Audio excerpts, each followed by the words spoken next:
let us now discuss about some of the common diseases which are occurring in the humans. Yesterday we had discussed that what is health and what is diseases. We also discussed the definition of the health, that it was the physical, mental as well as the social well-being of a person.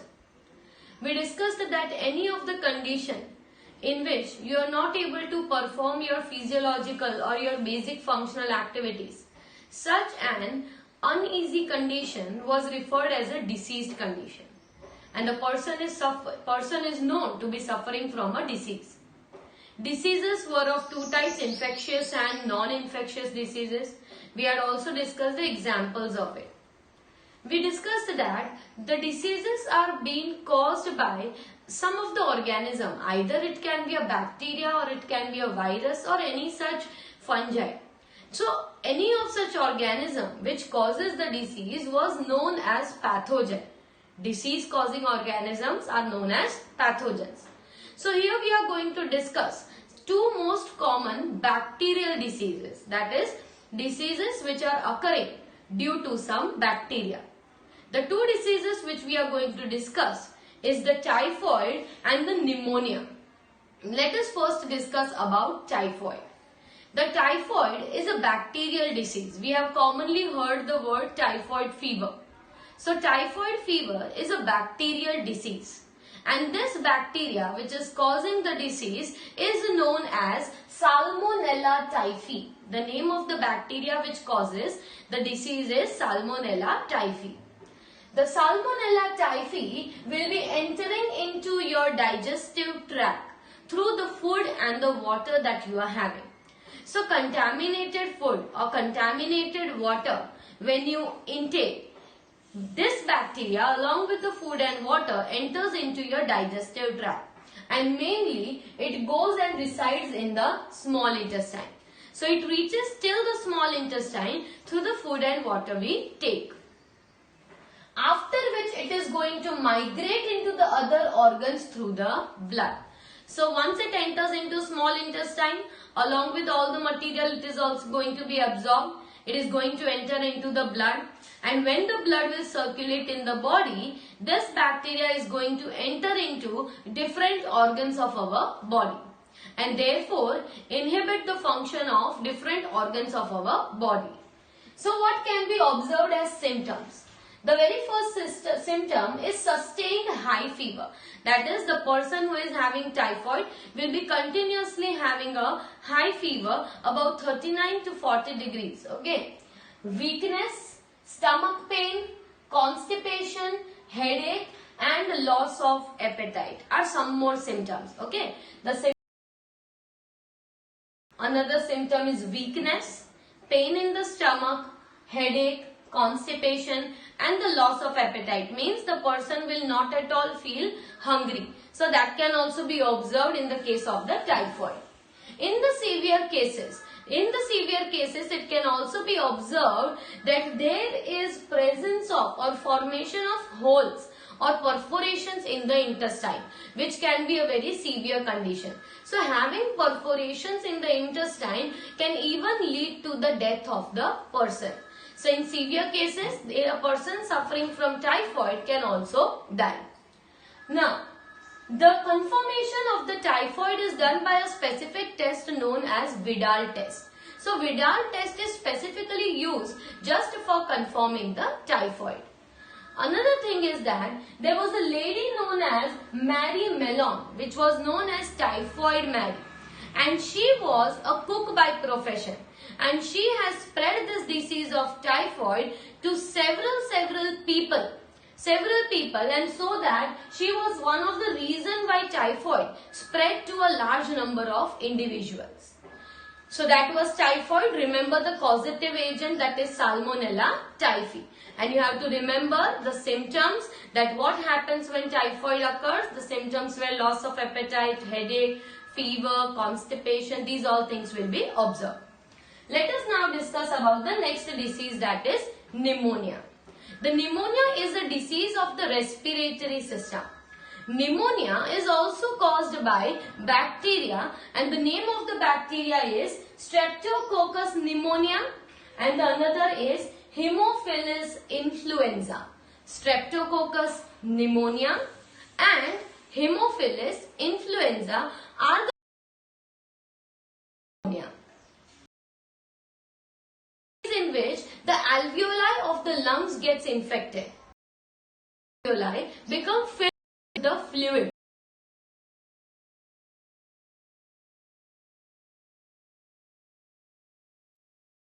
Having feeling of suffocation also. So there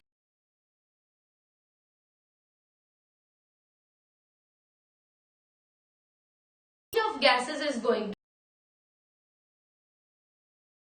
What can be the symptoms? The symptoms are fever, chills, cough, headache, cold. All these symptoms will be observed. So person will be suffering from headache and severe cough and chill conditions, that is feeling very cold. Will turn grey to blue in severe cases. So in severe cases, there is change in the coloration of the nails as well as change in the coloration of the lips. So lips, and the reason for the transmission of the pneumonia is the droplets that are released by an infected person. For example, one person has infected and if he or she sneezes out, the small droplets that are coming, infected droplets, and so the nearby will say the disease. Both are the bacterial diseases, typhoid and the pneumonia. The another disease that we will discuss is common cold, but it is caused by a virus. The first diseases that we had discussed about were the bacterial diseases, that is the disease typhoid, which was caused by Salmonella typhi, and the another disease was pneumonia and it was caused by Haemophilus influenza or Streptococcus pneumonia. So these were bacterial diseases, that is the pathogen was a bacteria. Another thing which can happen, so another such disease which will be caused by a virus, and that is the most common disease which we observe, and it is the common cold. The common cold is caused by a virus and the name of the virus is rhinovirus. The rhinovirus infects, that is it enters and it resides in the nose and the respiratory passage and not in the lungs. Therefore, common cold is a disease of the respiratory passage and the nose region, okay, and it is not a disease of the lungs. Where opposite, pneumonia was a disease of lungs, okay. So you have to remember that what is the site where the organism enters and what is the site where it divides and grows. Another thing is that the symptoms of these disease. Now symptoms of common cold are very common, we already know. The first thing we face when we have common cold is the nasal congestion. Nasal congestion means every time when you wake up at the morning, you will not be able to inhale a proper air. So that is known as nasal congestion. Okay, block, like you feel that your nasal passage is being blocked. Another thing is that there will be excessive discharge from the nose. Sore throat, that is pain in the throat, will be observed. Hoarseness, that is when you speak or when you eat something, there will be some sort of pain which is going to occur in the throat. Cough, headache and extreme tiredness. The person will be feeling tired, and so all these are the common symptoms of the common cold. Even without taking any medications, the common cold will be removed in a duration of 3 to 7 days. So once you have a cold, it will be lasting for 3 to 5 to 7 days, after which even without any medicines it can be removed. Okay. Now, how the infection, that is how the common cold spreads. So when a person having common cold, he or she sneezes out, the droplets that are released from their nose will be present in the air and will also be present on the nearby objects. So when you touch or when you go close to any of such objects which were being previously used by some common cold infected person, you will also have the same common cold. That is, it can be easily transmitted from one person to another. So here I have written that droplets which are resulting from cough or sneeze of the infected person will be transmitted to the healthy person. So from an infected person, by the droplets which will be contaminating any of the thing, whether it is books or whether it is pen or any of the object you take which is being used by an infected person, you will also suffer from the common cold. Now the next disease is a disease caused by a protozoan, and this disease is known as amoebiasis. As the name indicates, this disease is caused by a specific species of amoeba which is known as Entamoeba histolytica. The name of the organism is Entamoeba histolytica, which is actually a protozoan. So this protozoan disease, what happens in it? This disease is also known as amoebic dysentery. The name of the disease is amoebic dysentery, another name, and mainly it goes and resides in the large intestine. So the major symptoms of this disease are, as it is going to enter and reside in intestine, the symptoms associated with this disease are constipation, that is inability to excrete out the fecal matter. Constipation will be felt, and if this fecal matter is not eliminated, another thing that happens is the pain in the abdomen and the pain in the stomach. So abdominal pain will be observed, cramps will be observed, blood in stool, that is whenever the fecal matter will pass, there will be some amount of blood also in it, as well as there can be presence of blood clots.